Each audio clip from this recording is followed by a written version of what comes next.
El Señor esté con ustedes. Lectura del Santo Evangelio según San Mateo. En aquel tiempo dijo Jesús a sus discípulos: si no son mejores que los escribas y fariseos, no entrarán en el reino de los cielos. Han oído que se dijo a los antiguos: no matarás, y el que mate será procesado.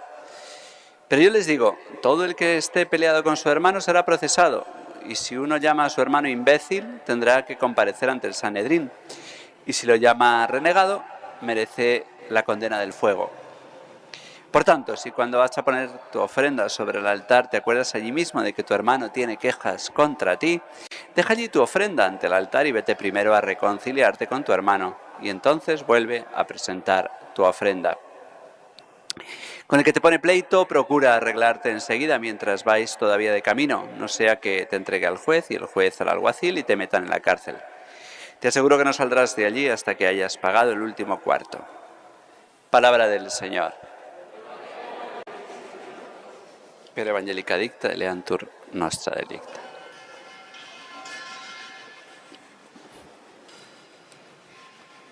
Normalmente la predicación de la homilía lo que hace es explicar la palabra de Dios que toca en el día, pero me he propuesto este año explicar más la vida de los santos que vayamos celebrando, cuando no haya ningún santo, pero es que la vida de los santos podemos decir que es palabra de Dios. Dios habla a través de la vida de los santos. Ya sabemos que la palabra de Dios es lo que está escrito en la Sagrada Escritura, pero Dios también habla a través de la Sagrada Tradición.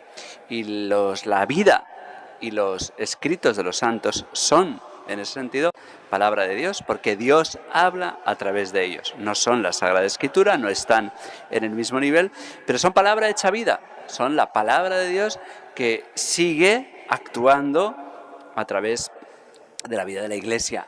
Por eso el Señor prometió: ustedes harán obras más grandes que yo. Y por eso hoy, a lo mejor entre nosotros aquí, hay algún santo y no lo sabemos, pero bueno, en realidad, pues todos somos santos cuando estamos en gracia de Dios, cuando salimos de confesar y dejamos que Dios haga maravillas a través de nosotros. Hoy celebramos a un santo muy popular, nuestro queridísimo San Antonio. San Antonio de Padua o de Lisboa. A los portugueses no les gusta que le llamemos San Antonio de Padua porque fue en Padua, en Italia, que entonces no era Italia porque no existía Italia, era el imperio, pero entonces Padua, ahí es donde él vivió y murió.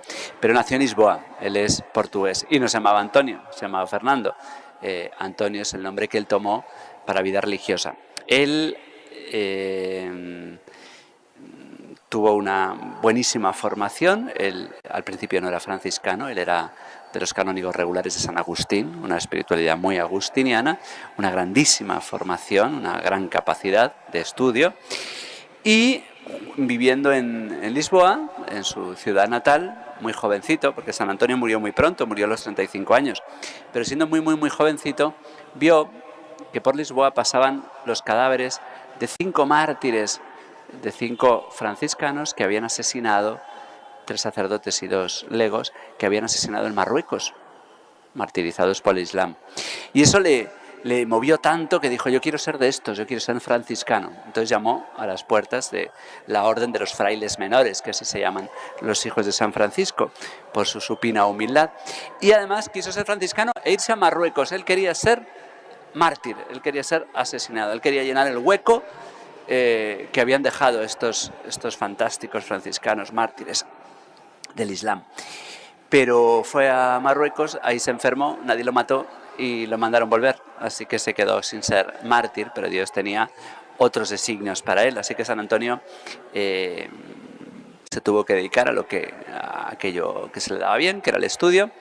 Conoció a San Francisco de Asís, es de los primeros franciscanos, lo conoció en ese famoso encuentro de las esteras, y es que San Francisco al final de su vida reunió a muchísimos franciscanos, 3.000 franciscanos se reunieron en Asís y tenían que dormir en el suelo, en esteras, por eso se llamaba el encuentro de las esteras.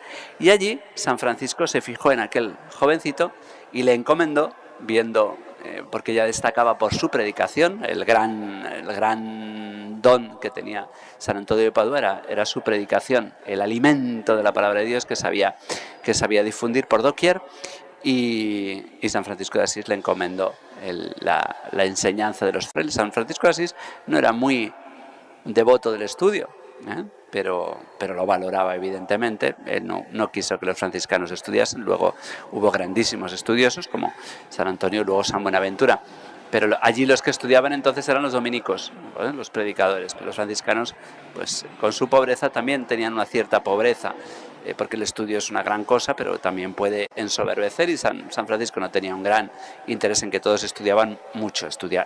Por supuesto que estudian lo mínimo, hay que estudiar lo mínimo para saber el catecismo y saber, pero tenía un gran interés en el estudio, en que los franciscanos estudiasen. Y además le encomendó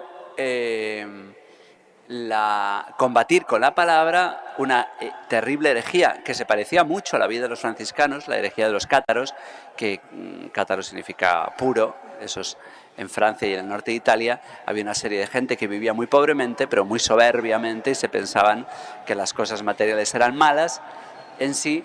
Y bueno, pues San Antonio tuvo, con su gran alegría y su capacidad de predicación, pues también tuvo que combatir esta herejía. San Antonio, quizás por lo que más famoso es, además de su predicación, son sus milagros. Hay muchos milagros. Yo he conocido en España señoras mayores que en verso y cantando te podían estar una hora entera contando la vida de San Antonio, cantando en verso, porque San Antonio es un santo muy, muy popular. Hay muchísimos milagros atribuidos a San Antonio, no sabemos, algunos parecen realmente legendarios, pero yo, mientras no me demuestren lo contrario, me los creo. A San Antonio siempre se le representa con el niño Jesús, porque el niño Jesús se le apareció, lo vio y lo abrazó. Y uno de los milagros más famosos, quizás, es aquel en que, predicando, discutiendo con alguien que no creía en la Eucaristía, le mostró cómo un burro al cual habían tenido mucho tiempo sin comer, lo puso junto al sagrario y heno, comida, y el burro prefirió arrodillarse ante la Eucaristía antes que comer el heno, y eso convenció a su contrincante. Bueno, pues milagros y milagros y milagros. San Antonio se ha hecho tan popular que, bueno, pues en España de un modo especial, bueno, en todas partes se le tiene mucha devoción, sobre todo las casamenteras, las jovencitas que se quieren casar, pues le tienen mucha devoción. En Madrid, las modistillas, las que se dedican a hacer trajes, pues el día de San Antonio, en la pila agua bendita, le cuento esto no para que lo hagan porque es superstición, esto no es, pero ponían 13 alfileres, porque San Antonio murió un día 13 de junio, 13 alfileres en la pila agua bendita, y metían la mano y la sacaban, y si había 5 alfileres clavados, es que ese año iban a tener 5 pretendientes. Esa tradición todavía existe. En Toledo no se hace con agua bendita, sino que hay la calle Alfileritos. En Toledo hay una calle que se llama calle Alfileritos, y ahí hay en un hueco de la calle, detrás de una reja, está San Antonio, y ahí hay no 13, sino un montón de alfileres. Se ve que las mujeres de Toledo están más desesperadas. Hay un montón de alfileres, y ahí meten las manos a ver cuántas se le quedan clavaditas. Bueno, pues eso no es lo más importante, pero está bien que a San Antonio pues le encomendemos nuestros anhelos, nuestro anhelo de amor, y si tiene que ser a través de un hombre, pues que sea un hombre de verdad. Así que San Antonio, casamentero. También a San Antonio hay muchas tradiciones muy bonitas, porque es un santo muy popular. En Madrid, el día de San Antonio se reparten también cerezas, porque se cuenta, hay una tradición, que había un pobre hombre que se dedicaba a la vida, se ganaba la vida vendiendo esta fruta tan rica, que es de esta época, y entonces se le cayeron rodando todas las cerezas y se puso a llorar. Pero apareció ahí un fraile que le dijo: yo te ayudo. Le ayudó a recogerlas todas, y le dije: ¿cómo te lo puedo pagar? Y dijo: vete a aquella ermita, que es la ermita de San Antonio, y ahí ofrece un puñado de cerezas. Así que fue para allá y vio la estatua de San Antonio, y era el mismo fraile que le había ayudado, y entonces se reparten cerezas en este día en Madrid. Se le encomienda a San Antonio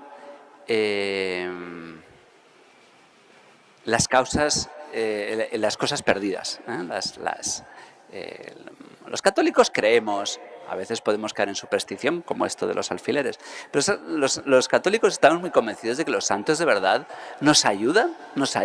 Si hicieron tanto bien en vida, ¿cómo no van a hacer más bien ahora que están junto a Dios? Entonces, pues yo desde niño, yo tengo una abuela, que está en el cielo, muy devota de San Antonio. Y ella siempre le pedía a San Antonio, siempre que perdíamos algo, decía, pídeselo a San Antonio. Lo que pasa es que mi abuela hacía una cosa que a mí de niño no me gustaba, y es que le ofrecía dinero. Cuando perdía una cosa, le ofrecía a San Antonio dinero, y dice que siempre se lo encontraba. A mí de niño eso me chirriaba. Decía, ¿cómo San Antonio? Además en España se usa una expresión, San Antonio es gitano, San Antonio quiere dinero. Y entonces a mí eso no me gustaba. Así que yo desde niño le pedía cosas a San Antonio cuando se me perdían y me las encontraba, pero yo nunca le ofrecía dinero.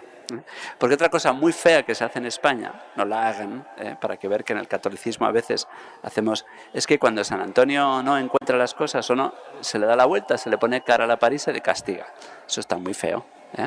Entonces, bueno, pues a los santos hay que tratarlos con respeto, pero con confianza, y los santos saben. A mí San Antonio me encuentra muchísimas cosas y no le ofrezco dinero, pero me encuentra muchas cosas. Pero lo que más nos importa hoy que nos encuentre San Antonio es a Jesús, como lo encontró, que a veces lo perdemos. Entonces eso es lo que con más insistencia le tenemos que pedir. Él que logró que tanta gente encontrase a Jesús en su vida, él logró que muchísimas prostitutas dejasen esas prácticas, que muchos usureros y ladrones, que es mucho más difícil que se convierta un ladrón, un usurero, pues en su vida consiguió que se convirtiera muchísima gente gracias a su ejemplo, su alegría, su predicación. Pues vamos a pedirle ya a San Antonio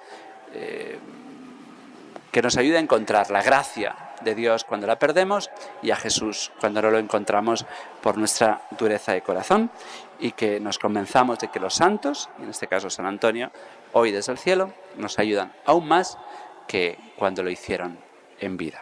Que así sea.